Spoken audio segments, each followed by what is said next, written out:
Je suis ici en ma qualité de citoyen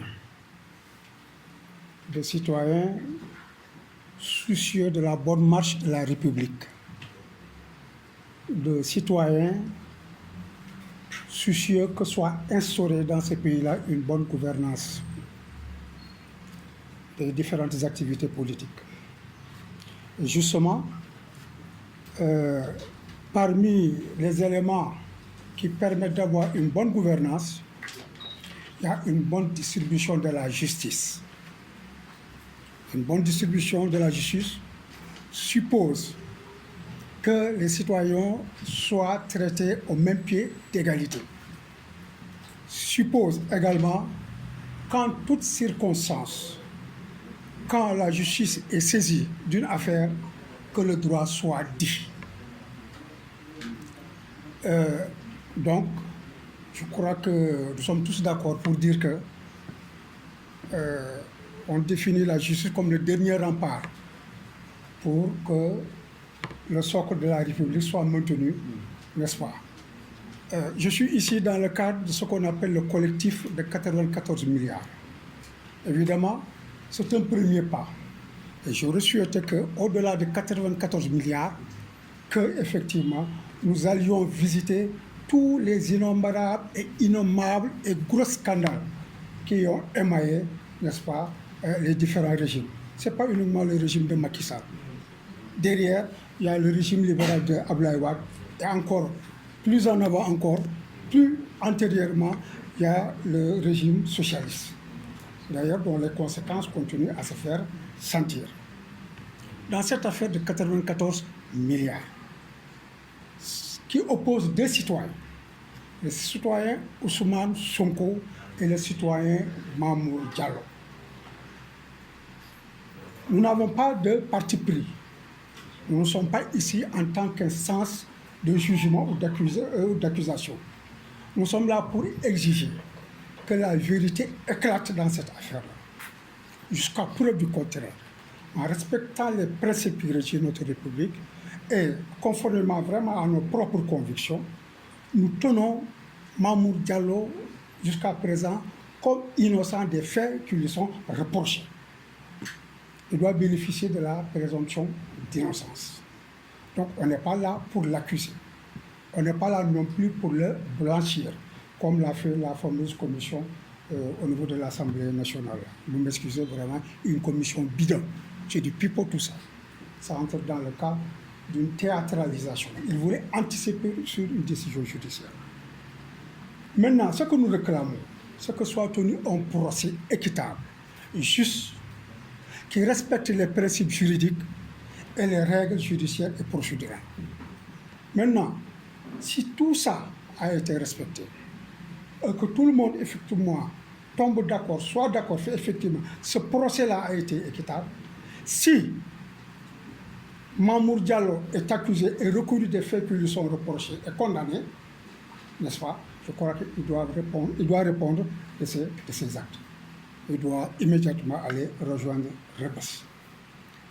Mais si par contre aussi, puisque nous sommes là à cheval, il se trouve que c'est Ousmane Sonko qui a fait de fausses accusations et qu'il a mené tout le monde en bateau, il sera noyé dans l'océan de ses affabulations.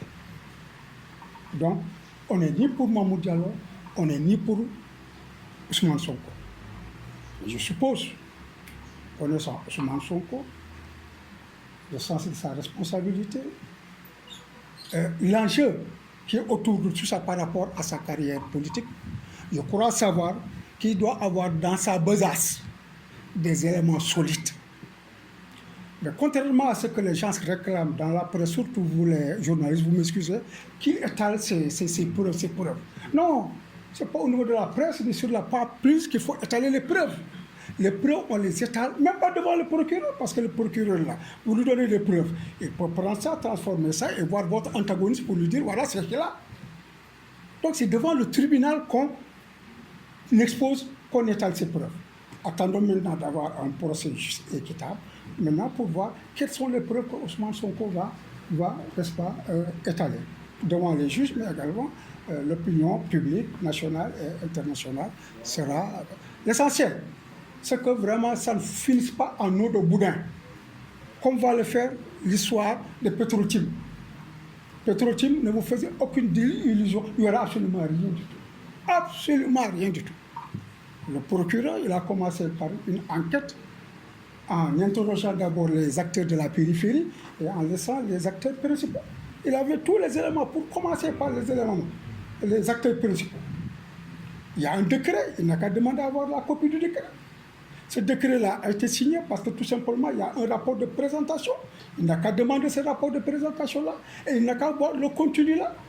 Parce qu'en fait, dans l'histoire de Petro-Tim, il y a une fausse piste à l'USAL.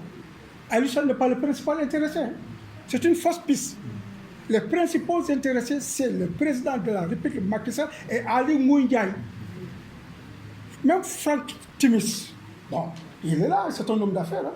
Si on lui donne des opportunités de faire des affaires, vraiment, c'est tout légitimement qu'il doit en profiter. Donc, il n'est pas aussi important que ça. Les deux principaux responsables dans l'affaire de Petro-Tim, c'est le président de la République et Ali Ngouille. On les a interpellés. Vraiment, il ne faut pas qu'on se lance dans des histoires de Tullow Oil, de Cosmos, etc. Ça va venir après. Ce qu'on veut savoir, est-ce que c'est le président Macky Sall qui a signé ce décret-là? Excusez-moi. Sur quelle base il a signé ce décret-là? On va nous dire que sur présentation d'un rapport de Ali Ngouille. Bon, il paraît qu'Ali Ngouille a donné de fausses informations dans ce rapport-là. Il faut vérifier effectivement. Est-ce que ces informations-là qu'il a données pour entraîner la signature du président de la République sont fausses ou vraies? Au cas où ce seraient des fausses informations, mais il est possible d'être poursuivi. On aurait même dit que c'est un rapport qui a été rédigé d'abord au Palais de la République et qu'on a soumis à la signature d'Ali Ngouille parce qu'il fallait que ça passe chez Ali Ngouille. Ce serait grave parce qu'il y aurait collusion, complicité et connivence au plus haut sommet de l'État. C'est une affaire qui va relever, dans ce cas, de la haute trahison. Donc, vraiment, évitons d'entrer dans d'autres consignations. L'affaire là est très simple. Les responsabilités sont là. Al-Yussal, c'est un comparse. Franck Timis, c'est un comparse. Le principal responsable, c'est celui qui a signé et qui a permis effectivement à Franck Timis de bénéficier de ce contrat-là. Maintenant, il peut se prévoir là d'avoir été trompé par son ministre. Et dans ce cas-là, le ministre serait le principal responsable, qui éventuellement pourrait dire que j'ai été trompé par mes directeurs. Également, la responsabilité serait... Il faudrait commencer par ces gens-là. Ça n'aboutira à rien du tout. Parce que les principaux responsables ne seront pas mis à la disposition de la justice pour être entendus. Encore une fois, c'est du pipeau.